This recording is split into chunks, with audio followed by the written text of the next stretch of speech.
Bismillahirrahmanirrahim. Assalamualaikum warahmatullahi wabarakatuh. Alhamdulillahirabbil Bismillahirrahmanirrahim. alamin. Marilah kita senantiasa memanjatkan puji syukur kehadirat Allah Subhanahu wa taala yang telah memberikan kita banyak kenikmatan, terutama nikmat sehat dan nikmat sempat, sehingga kita pada hari ini dapat melaksanakan perkuliahan analisis perancangan dan desain sistem ya. Salawat dan salam semoga tetap tercurah kepada junjungan kita Nabiullah Muhammad SAW, keluarga, sahabat, dan insya Allah ke kita sebagai umatnya. Oke, kita langsung saja ya teman-teman ya. Kita lanjutkan lagi pembahasan proses bisnis dan pemodelan fungsional yang sudah kita mulai dengan 2 perkuliahan ya. Jadi ini perkuliahan yang ketiga ya, bagian ketiga yang membahas tentang proses bisnis dan pemodelan fungsional. Oke, ini posisi kita ya teman-teman ya. Jadi di proses bisnis dan pemodelan fungsional itu secara utama atau garis besar dia masuk ke fase terakhir dari inception dan keseluruhan fase dari elaboration.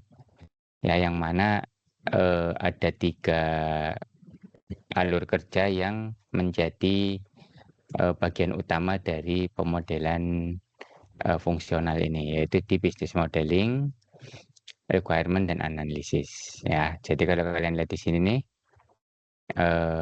kalian sudah bisa melakukan perancangan sebenarnya ya.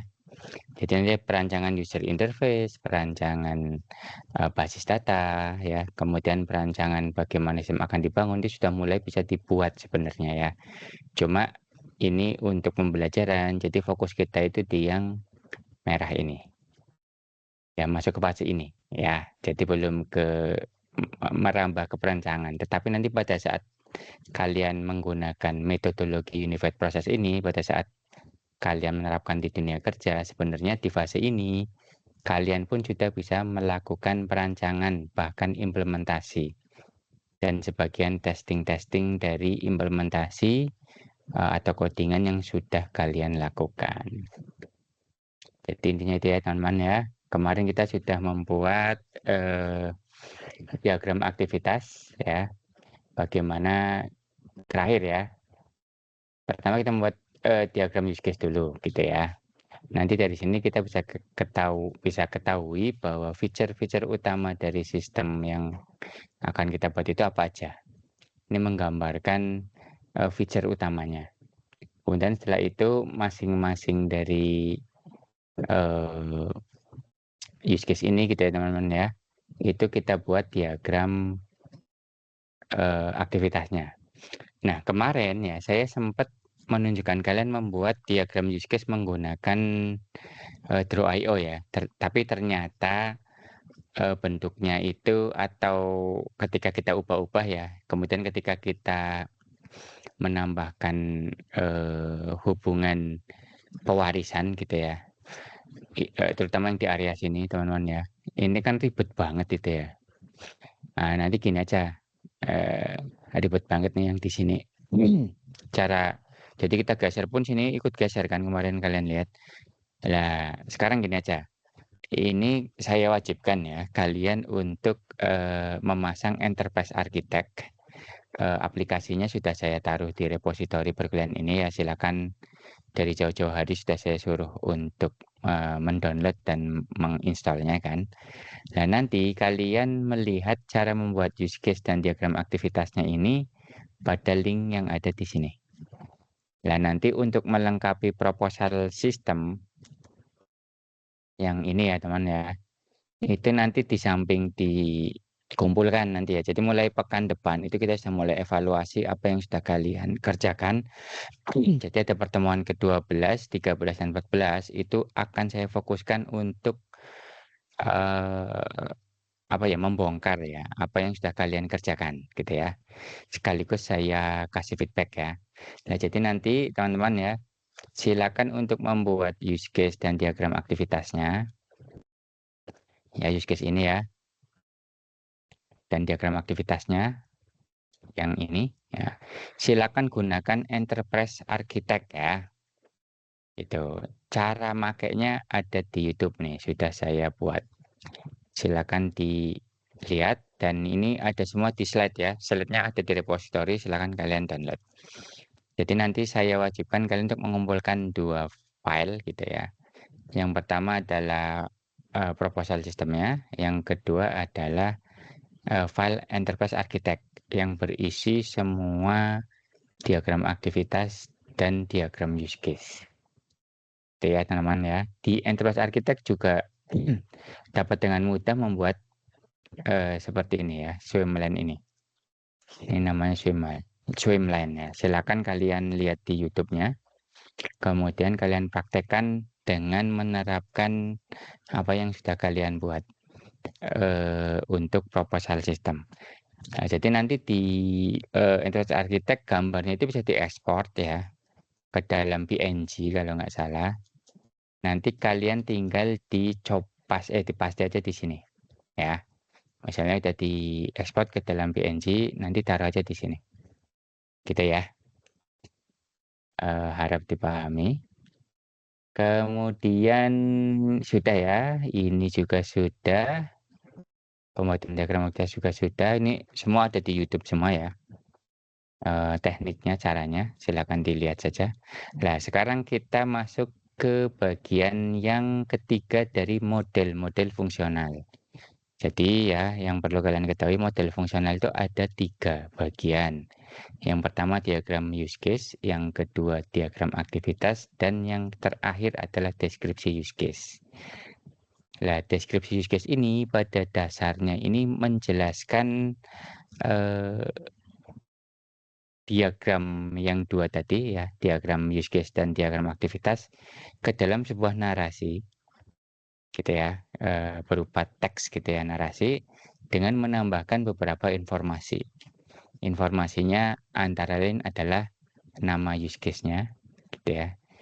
Jadi nanti misalnya kalian membuat, nanti ada contohnya ya, use case di appointment schedule gitu ya. Nanti diagram aktivitasnya juga dibuat dengan nama yang sama. Nah, kemudian nanti dibuat juga deskripsi use case-nya dengan menggabungkan diagram use case dan diagram aktivitas yang diolah menjadi sebuah narasi. Gitu ya. Jadi diagram use case ini terdiri atas nama use case-nya, kemudian nomor ID. Ini adalah penomoran untuk memudahkan kita melakukan indexing saja ya. Jadi penomorannya itu tidak ada aturan baku. Silakan kalian bisa menomorkan menggunakan metode apa aja. Yang penting dia bisa melakukan indexing gitu ya. Sehingga ketika nanti kita mencari use case apa gitu kan, itu bisa di reverse atau dirujuk menggunakan nomor identifikasinya.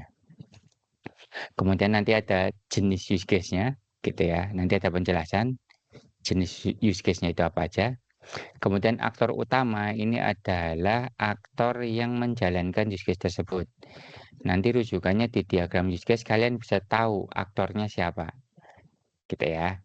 Kemudian deskripsi singkat ini adalah deskripsi tentang kegunaan dari use case-nya.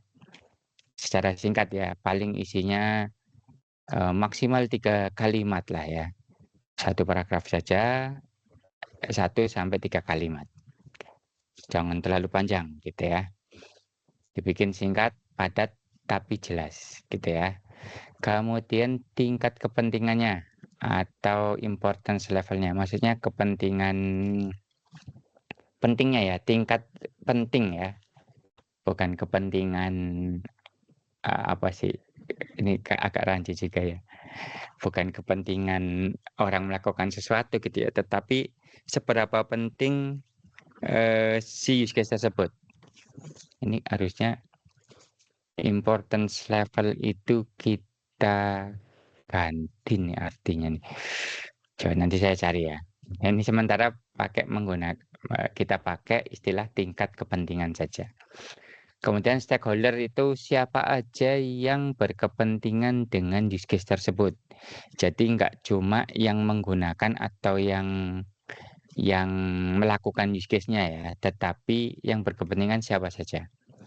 Itu dimasukkan ke situ. Ya, jadi nanti selain aktor itu ada beberapa, mungkin ada aktor lain yang dia bukan aktor utama ya, tetapi berkepentingan dengan use case tersebut. Kita sebutkan di dalam kolom stakeholder-nya. Kemudian pemicu ya atau trigger-nya ini adalah narasi gitu ya, yang menunjukkan bahwa use case ini, nah, ini dilakukan atau dikerjakan itu karena sebab apa. Jadi pemicunya apa gitu ya. Ya kayak pemicu pertengkaran adalah apa yang menjadi dasar terjadinya pertengkaran gitu ya. Kalau ini pemicu use case. Apa yang menjadi dasar terjadinya atau dilakukannya use case tersebut. Kemudian hubungannya atau relationship ini adalah hubungan use case tersebut dengan use case yang lain atau dengan komponen-komponen di dalam diagram use case yang lainnya. Bisa saja dengan aktor atau sesama use case. Paling dua itu ya. Relationship-nya apa? Kemudian alur peristiwa ini menjelaskan apa yang sudah kalian buat menggunakan diagram aktivitas, tetapi dijadiin narasi. Termasuk nanti ada apa namanya peristiwa-peristiwa yang bercabang gitu ya, termasuk percabangan, termasuk ada peristiwa khusus yang dia tidak istilahnya baik, tidak sering terjadi ya, atau mungkin tidak terjadi gitu ya, tetapi kita harus menangkap bahwa nanti ada event ya atau peristiwa yang kemungkinan bisa terjadi ketika kita melakukan use case ini. Kemudian ada karakteristik tambahan. Nanti kita lihat contohnya saja biar lebih mudah gitu ya. Oke.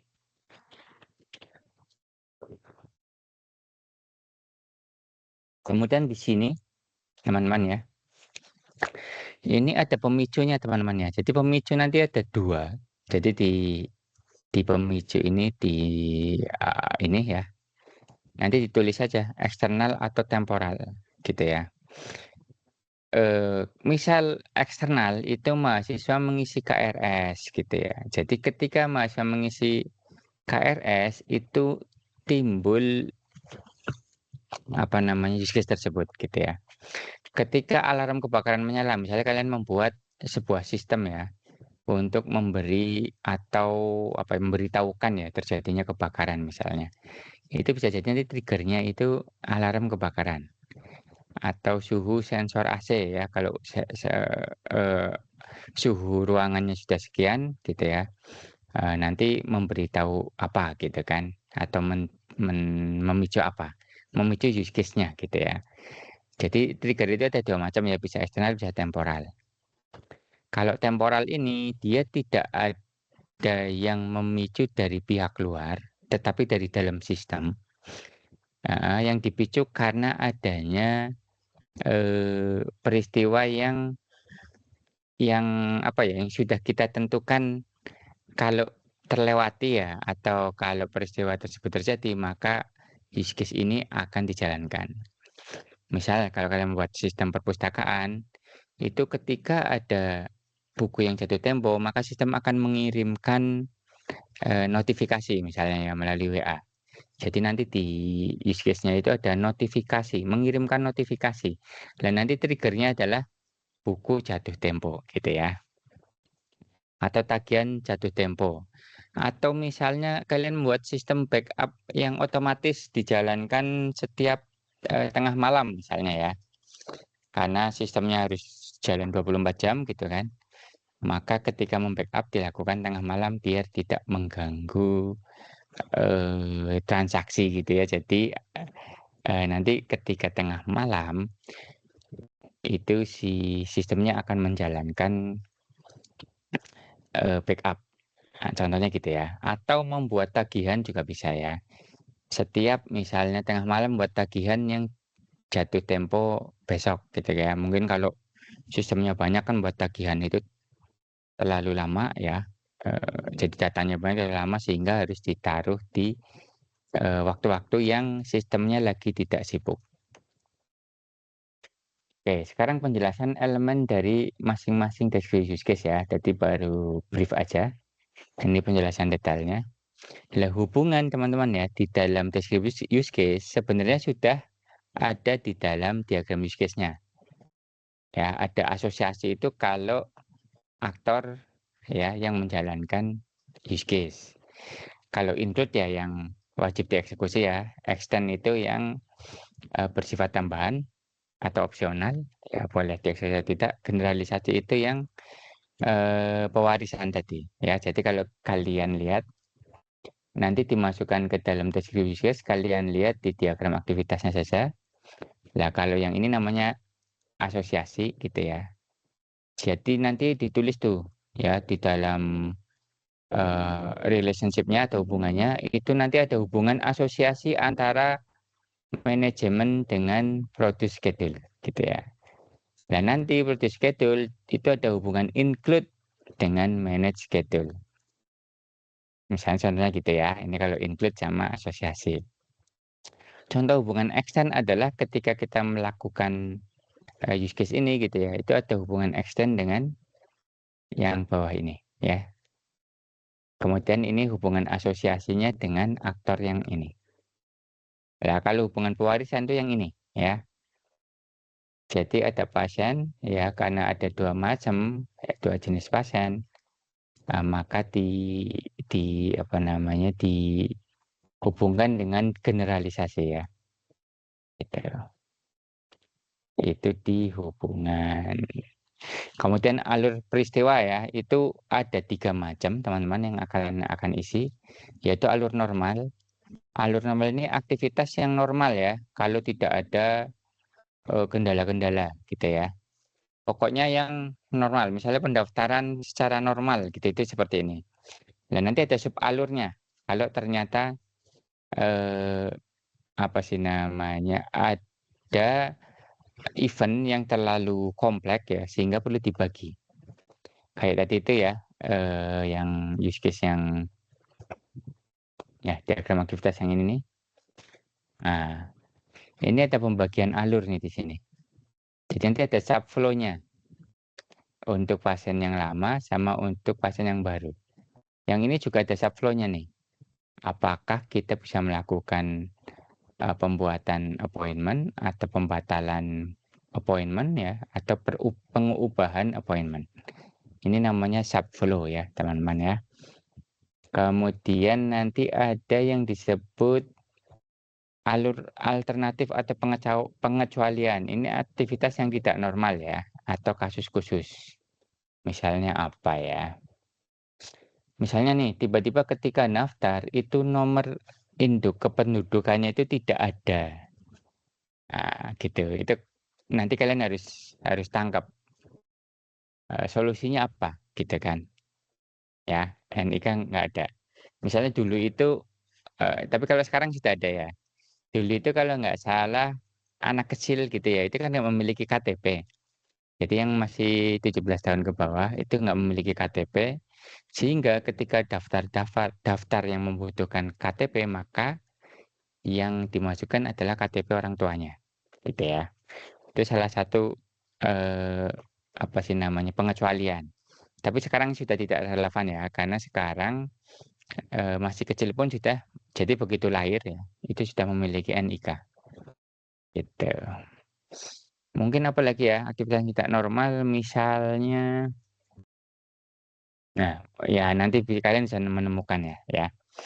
Kemudian ada karakteristik tambahan, misalnya kompleksitas, waktu, kemudian ada ketentuan, misalnya ini durasi proses harus selesai dalam waktu kurang dari 5 detik, misalnya itu harus dimasukkan ke dalam karakteristik tambahan ya, sehingga bisa menjadi satu pertimbangan ketika kalian nanti membuat rancangan sistemnya, bahkan sampai pengkodingannya ya. Kemudian jenis use case itu ada 2 matrik teman-teman ya. Yang pertama itu matrik yang menjelaskan tentang banyaknya informasi ya yang dibutuhkan ya untuk melakukan use case tersebut, gitu ya. Itu ada 2 nanti namanya overview dan detail. Kemudian berdasarkan dari kegunaan dari use case tersebut, itu ada real sama esensial, gitu ya. Coba kita lihat ya. Jadi kalau berdasarkan kegunaannya, yang esensial itu berarti yang penting gitu ya. Jadi esensial itu berarti penting banget. Jadi fungsionalitasnya itu penting ya, sehingga ketika kita mendeskripsikan use case tersebut, dia masuk ke kategori esensial, gitu ya. Jadi gitu. Kalau overview ya dia berarti hanya ringkasan saja. Jadi kalau nanti jenis use case-nya adalah essential overview, berarti dia use case yang memberikan gambaran secara ringkas atas fungsi-fungsi yang esensial, gitu ya. Itu masuk ke kategori yang ini. Jadi nanti ditulisnya essential overview, gitu ya. Saya berikan contoh ini ya. Kecil banget ya. Coba saya zoom deh. Zoom mana ya? Nah, ini. Ya, jadi nanti di use case tab-nya itu ditulis 2 metrik ya. Kalau ini berarti detail esensial. Nah, berarti maksudnya apa? Maksudnya kalau detail esensial itu yang ini ya. Detail esensial bahwa use case tersebut adalah use case yang esensial gitu ya, yang menggambarkan dan sangat dibutuhkan ya untuk menggambarkan sistem, tetapi dia informasinya itu detail. Jadi dijelaskan secara detail. Jadi tadi teman-teman ya, use case yang nanti akan kita jadikan contoh, yang ini adalah use case yang dengan jenis detail esensial. Itu di mana Magnify ya. Yang detail esensial ya. Nanti isinya juga. Nah, nanti ini akan kita bahas penjelasannya dulu ya. Oke. Sekarang langkah-langkah dalam membuat deskripsi use case. Ya, kan kita sudah memiliki eh, diagram use case dan diagram aktivitas ya. Baru setelah itu kita membuat deskripsi use case-nya nih. Nah, caranya gimana? Langkah pertama kalian pilih dulu use case yang memiliki prioritas paling tinggi itu yang mana, gitu ya. Maksudnya prioritas paling tinggi itu yang sedapat mungkin kalau kita menjelaskan use case tersebut itu sudah menggambarkan sebagian besar sistem ya, gitu. Jadi dicari dari sekian banyak use case mana yang paling penting ya, prioritasnya paling tinggi. Kemudian diurutkan. Nah, nanti yang kita buat deskripsi use case-nya adalah deskripsi yang memiliki prioritas paling tinggi. Kemudian kalian identifikasikan aktornya ya, bisa melihat diagram use case. Siapa saja aktor yang nempel di use case tersebut gitu ya, yang berasosiasi ya. Jadi hubungan antara aktor dengan use case adalah kan asosiasi. Kemudian tentukan jenis use case-nya. Apakah dia overview esensial, apakah dia overview real, apakah dia detail esensial, ataukah dia detail real, gitu ya. Kemudian jabarkan semua stakeholder-nya, gitu ya, yang berkepentingan terhadap sistem untuk use case tersebut.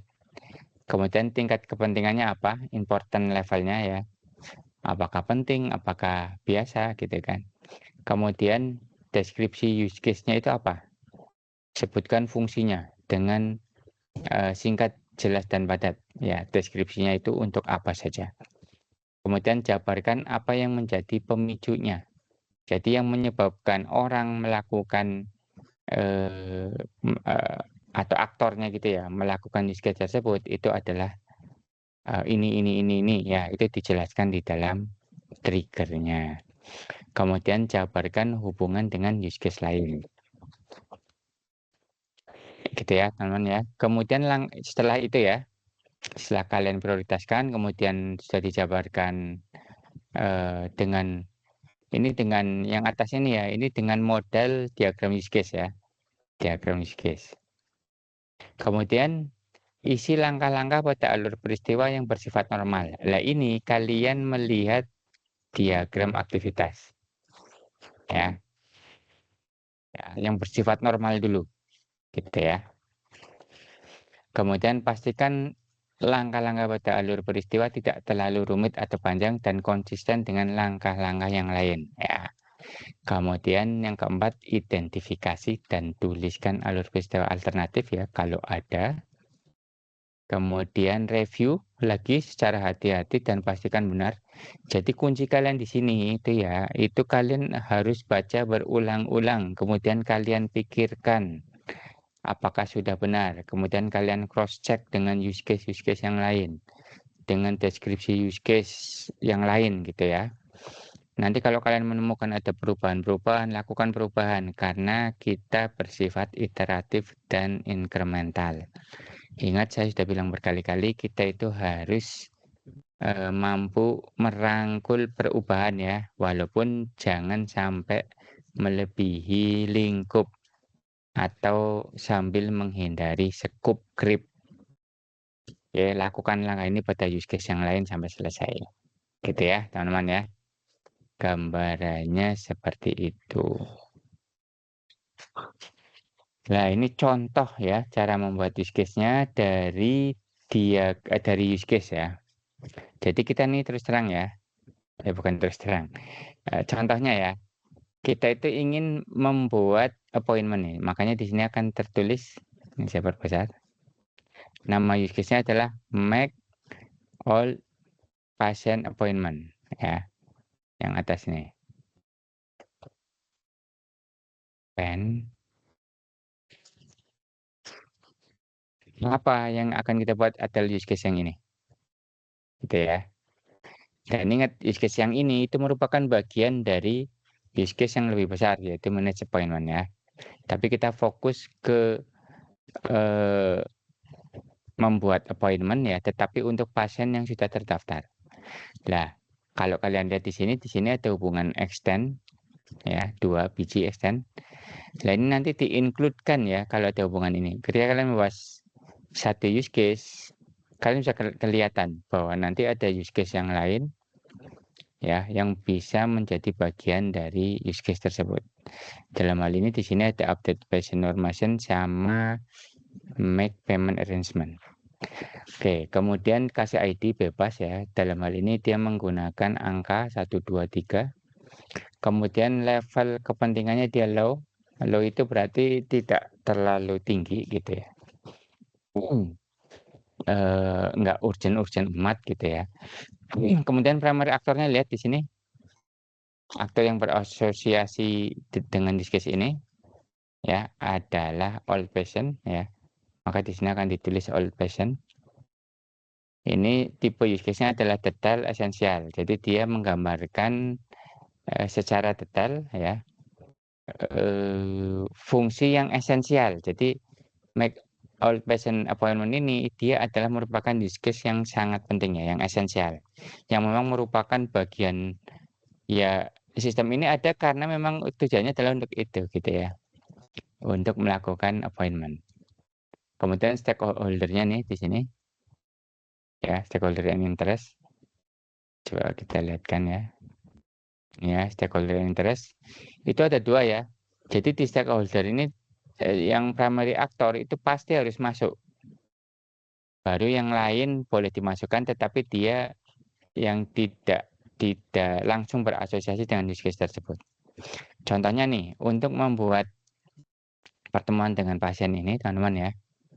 Pertemuan dengan dokter ini, pendaftarannya, booking pendaftaran pertemuan dengan dokter gitu ya. Ini adalah old patient gitu ya. Nanti ditulis juga di sini interest-nya apa. Jadi stakeholder-nya old patient, interest-nya itu ingin membuat, mengubah dan membatalkan bookingan gitu ya. Apa sih namanya ya? Kalau di pasien itu apa sih ketemu dengan dokter, jadwal permanent dokter itu apa ya namanya? Antrian ya, ada namanya ya. Saya lupa namanya. Kemudian dokter ya, stakeholder-nya. Ini dia kepentingannya apa nih? Interest-nya apa nih? Itu ingin ya memastikan pasien, kebutuhan pasien gitu ya. Apa sih namanya? Terpenuhi dalam waktu yang tepat gitu ya. Jadi dengan adanya sistem ini gitu ya, itu si stakeholder itu dalam hal ini dokter ini memastikan bahwa pasien itu dilayani dengan waktu yang tepat gitu ya, tidak nunggu terlalu lama, bisa langsung dilayani gitu ya. Kemudian ini deskripsi singkatnya ya. Use case ini mendeskripsikan bagaimana kita dapat melakukan bookingan ya, merubah atau membatalkan yang sudah dilakukan oleh pasien yang sebelumnya sudah terdaftar. Ya, jadi membuat deskripsi itu seperti itu ya.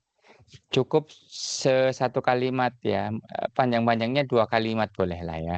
2 atau 3 kalimat, tetapi jangan panjang-panjang. Kemudian triggernya, pemicunya adalah pasien ya menelpon ya dan meminta untuk melakukan bookingan ya, atau ketika pasien akan membatalkan maupun mengubah bookingan yang sudah pernah dilakukan. Gitu ya, kebayang ya. Gitu. Kemudian tipenya dia eksternal gitu ya. Itu jadi tipe triggernya ini ya, itu adalah eksternal. Jadi triggernya apa, ditulis tipenya apa.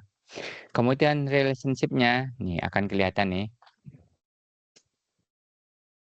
Ya, relationship association itu dengan yang ini ya. Association itu dengan all patient. Kemudian include itu tidak ada ya, karena di sini tidak ada hubungan include. Extend itu dengan update patient information, maka di sini akan dituliskan. Generalisasinya itu dengan manage appointment. Nah, jadi yang saya tanda-tanda ini nih, nah, ini adalah yang berhubungan langsung dengan use case ini, gitu ya. Nah, nanti normal flow of event-nya teman-teman ya, ini menggambarkan diagram aktivitas ya, yang ini. Ini diambil dari diagram aktivitas, gitu ya. Mulai dari pertama,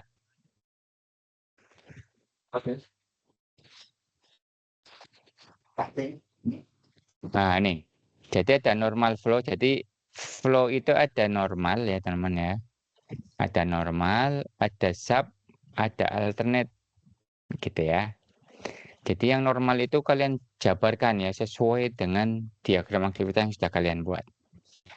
Contohnya nih ya, ini buat contoh.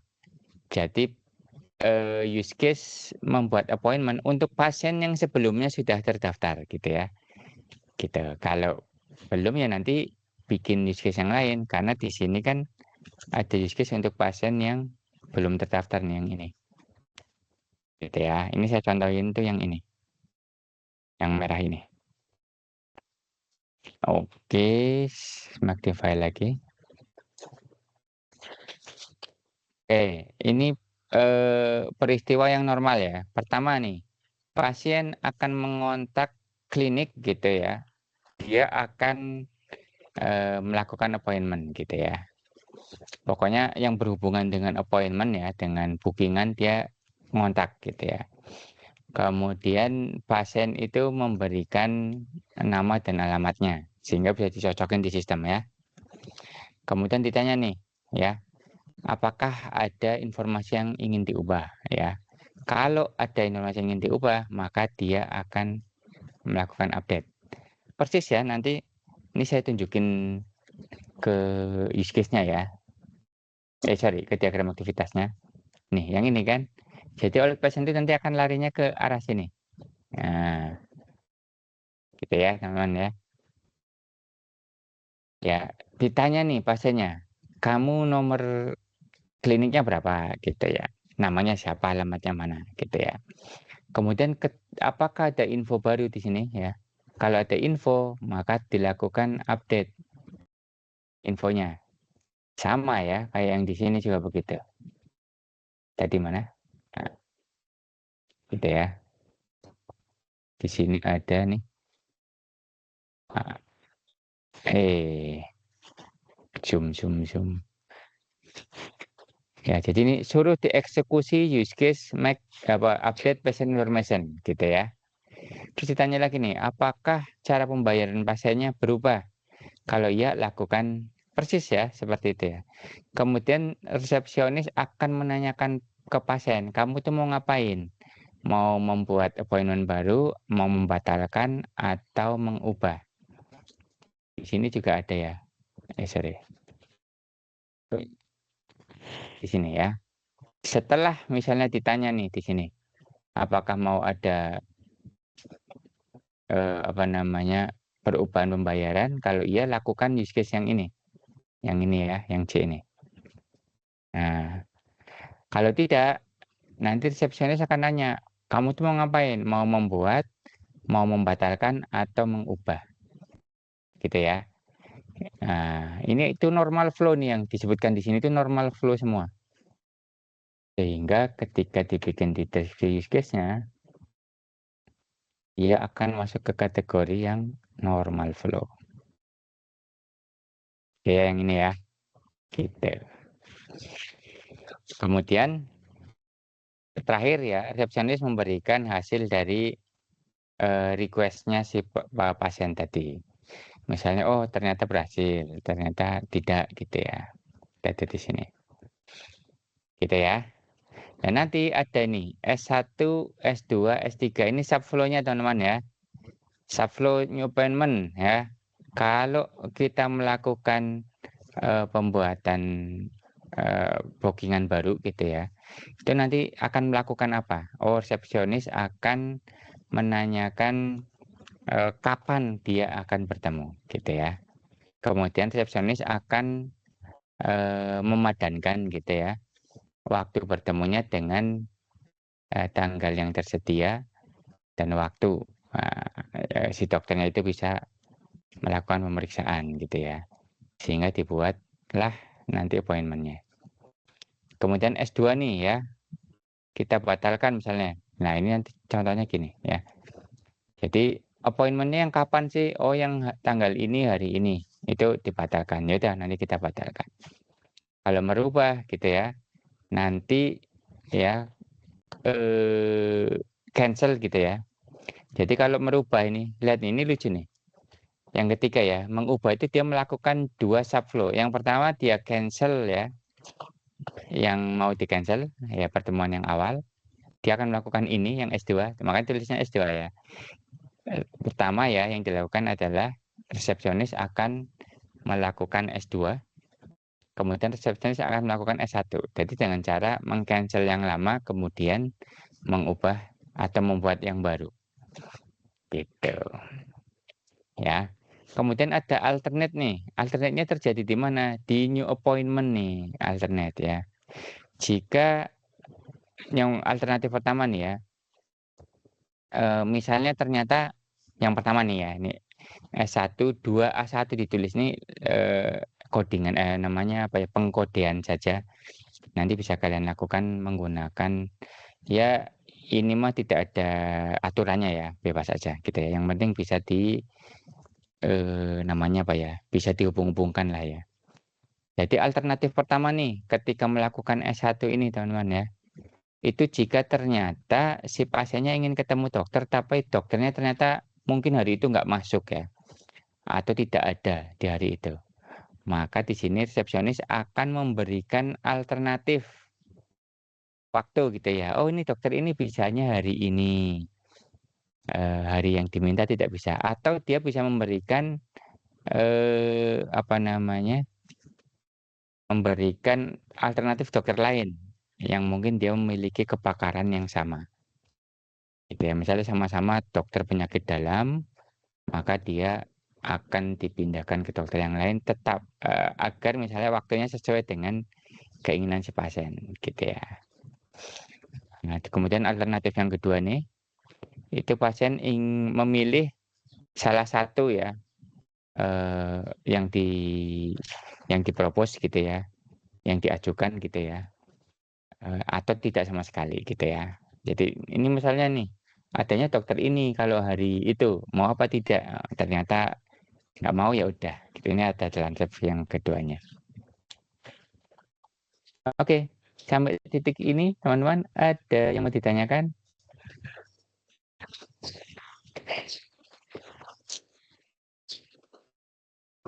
Oke.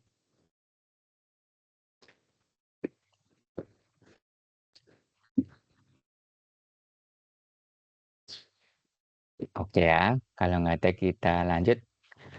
Nah, ini langkah yang terakhir teman-teman ya. Jadi kalian sudah membuat diagram use case, kemudian sudah membuat diagram aktivitas,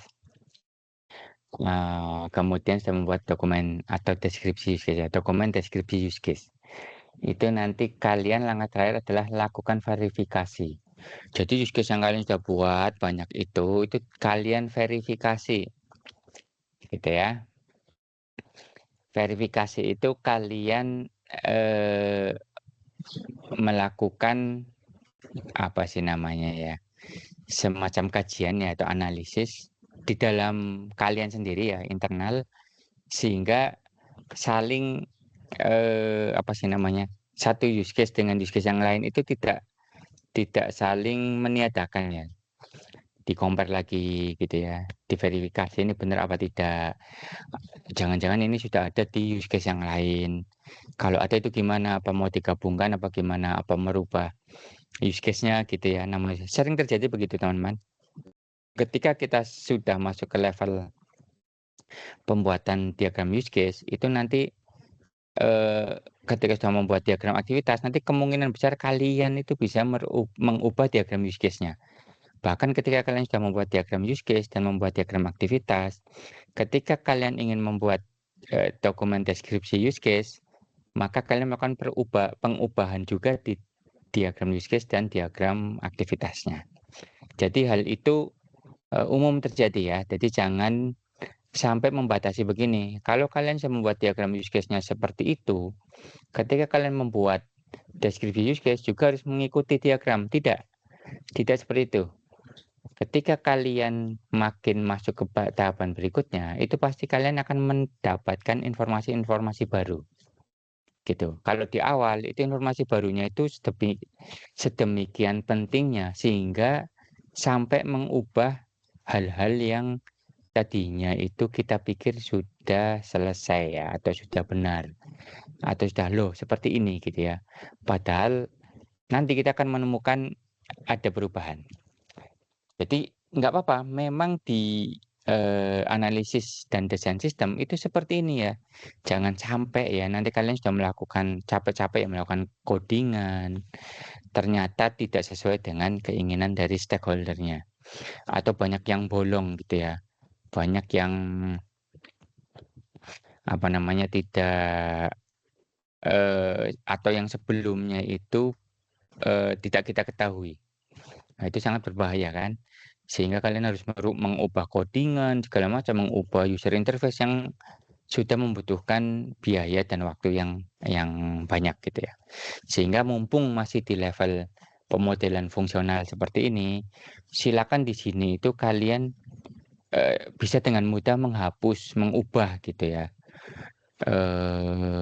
tanpa banyak kehilangan gitu ya.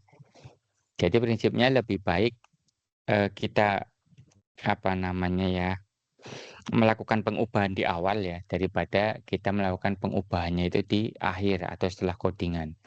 Bahkan setelah sistem jadi, waduh, itu bisa berantakan, sangat berantakan.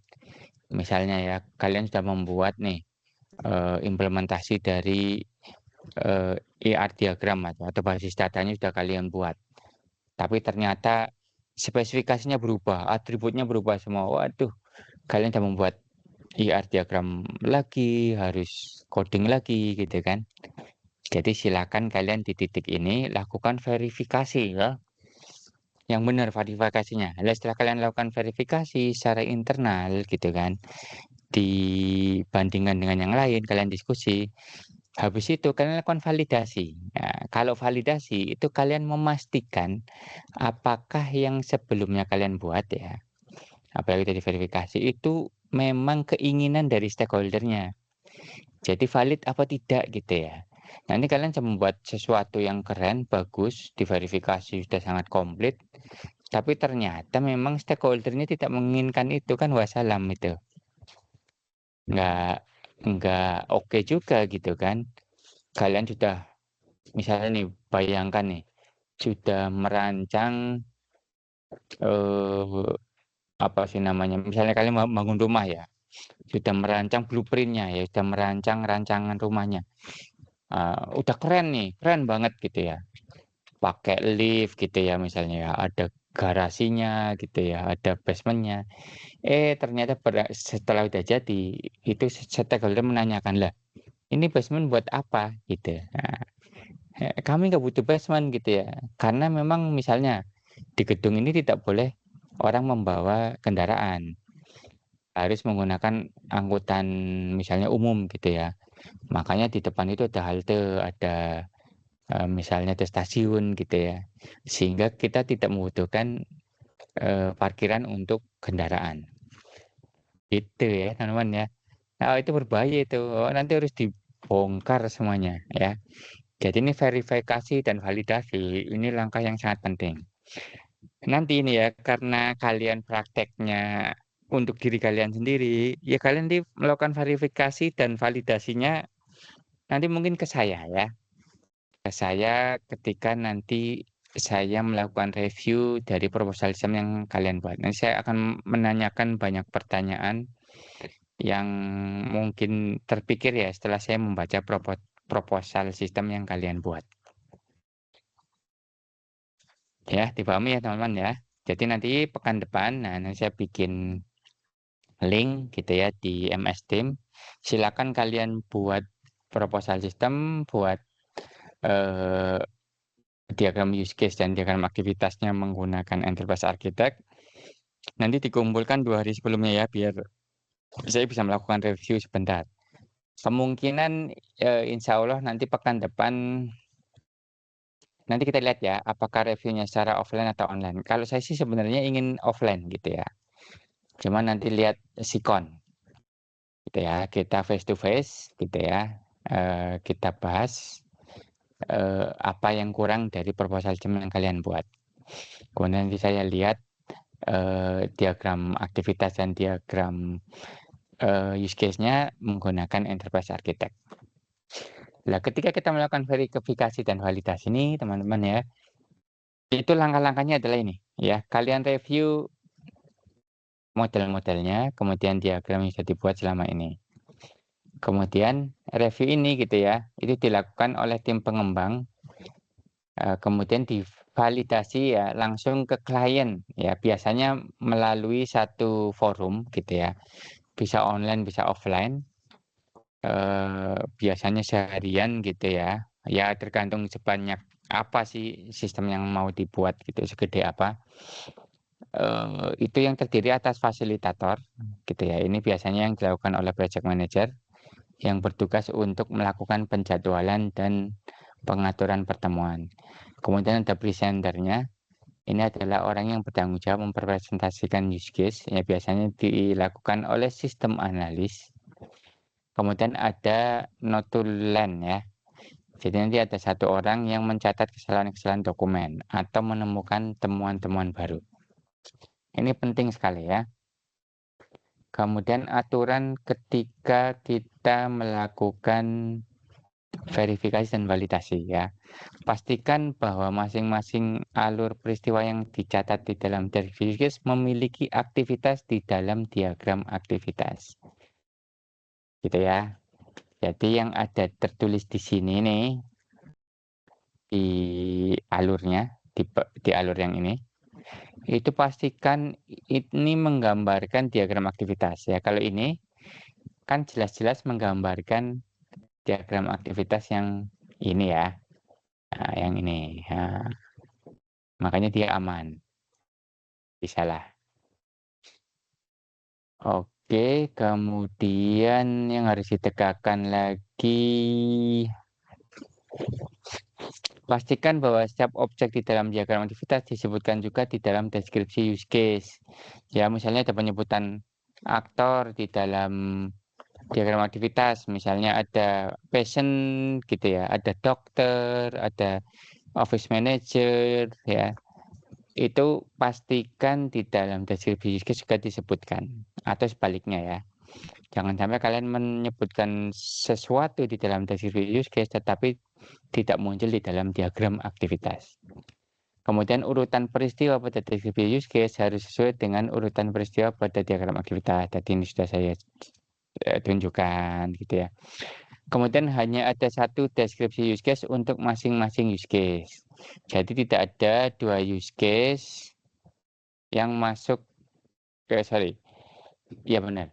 Jadi tidak ada satu deskripsi use case gitu ya. Dia yang menjelaskan tidak ada dua deskripsi use case yang menjelaskan satu use case berarti. Jadi satu deskripsi use case itu benar-benar menjelaskan satu use case. Atau mungkin ada dua use case yang dijelaskan dalam satu deskripsi use case, itu nggak apa-apa. Ya. Tapi jangan sampai ada satu use case gitu ya, yang dia dideskripsikan di lebih dari satu deskripsi use case. Kemudian yang kelima adalah semua aktor yang ada dalam deskripsi use case harus diperlihatkan juga dalam diagram use case. Semua relasi yang ada dalam diagram use case harus digambarkan. Tadi sudah saya tunjukkan. Aturan dalam pembuatan diagram harus ditegakkan. Aturan-aturannya kan sudah. Oke, selesai ya materi kita. Teman-teman ya. Materi kita itu sudah sampai pemodelan fungsional. Ini sudah selesai di semester ini. Nanti di semester depan kita bahas model struktural, model behavioral ya. Ini di bagian analisis. Kemudian di perancangan. Ya, jadi analisis dan desain sistemnya. Analisisnya di semester ini sampai di model fungsional. Nanti di semester depan dilanjutkan model struktural dan model perilaku ya behavioral ini. Ditambah dengan desainnya ya. Yang penting teman-teman ya, kenapa di semester ini dibatasi sampai sini ya, karena saya ingin menunjukkan bahwa ketika kalian membuat sampai model fungsional ini, ada beberapa isian atau isiannya itu belum sempurna dimasukkan ke dalam misalnya visibility analysis gitu ya. Karena kita memerlukan diagram use case yang sudah firm, maka kita akan nanti merubah di sini gitu ya. Jadi ini sama-sama padatnya ya, ini padat sehingga nggak mungkin ya di semester ini kita masukkan yang dua.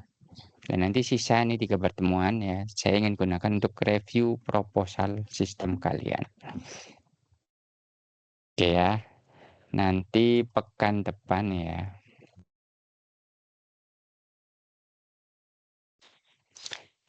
Jadi ini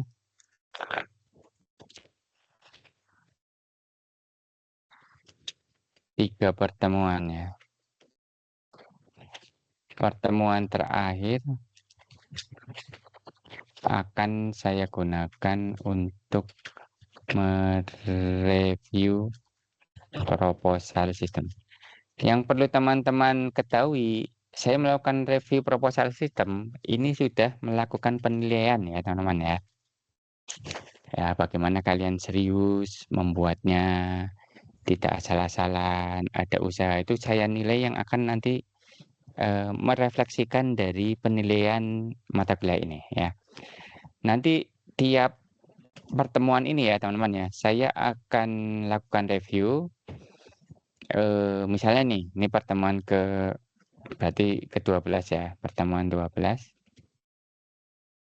Saya akan lakukan review pertama. Jadi nanti kalian akan mengumpulkan 2 file ya. File aja deh, jangan dicetak. Nanti ini saya buat linknya di mana Teams. Nanti filenya dikasih apa sih namanya, NIM ya. Jadi NIM kalian ya, kemudian nama sistem yang kalian buat gitu ya. Berarti nanti ada 2 ya, DOC ini untuk proposal sistem.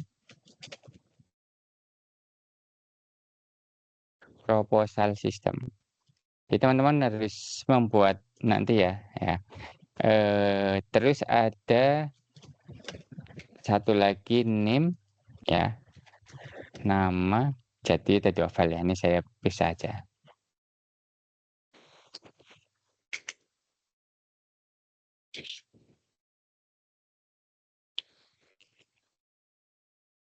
Nah, nanti yang hasilnya masih belum bagus, ya saya bawa ke pertemuan berikutnya ya.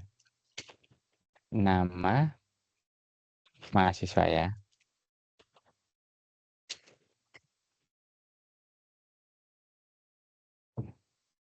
Kemudian nama sistem.